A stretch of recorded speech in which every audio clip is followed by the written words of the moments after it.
بسم اللہ الرحمن الرحیم۔ معزز دوستو، ایک دفعہ کا ذکر ہے کہ ایک انجینئر بلڈنگ کی 10ویں منزل پر کام کر رہا تھا۔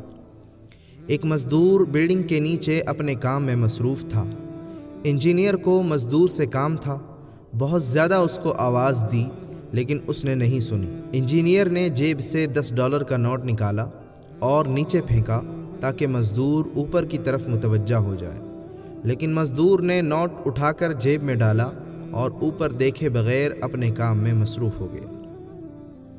دوسری دفعہ انجینئر نے $50 کا نوٹ نکالا اور نیچے پھینکا کہ شاید اب کی بار مزدور اوپر کی طرف متوجہ ہو جائے۔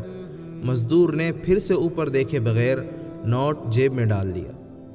اب تیسری دفعہ انجینئر نے ایک چھوٹی سی کنکری اٹھائی اور اسے نیچے پھینک دیا۔ کنکر کا مزدور کے سر پر لگنا تھا۔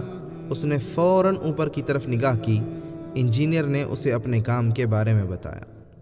یہ در حقیقت ہماری زندگی کی کہانی ہے۔ ہمارا مہربان خدا ہمیشہ ہم پر نعمتوں کی بارش کرتا ہے کہ شاید ہم سر اٹھا کر اس کا شکریہ ادا کریں، اس کی باتیں سنیں، لیکن ہم اس طرح اس کی بات نہیں سنتے۔ لیکن جو ہی کوئی مصیبت، چھوٹی سی مشکل، پریشانی یا مصیبت ہماری زندگی میں آتی ہے، ہم فوراً اس ذات کی طرف متوجہ ہو جاتے ہیں۔ ہمیں صرف مشکلات میں خدا یاد آتا ہے۔ بس ہمیں چاہیے کہ ہر وقت جب بھی پروردگار کی طرف سے کوئی نعمت ہم تک پہنچے، فوراً اس کا شکریہ ادا کریں۔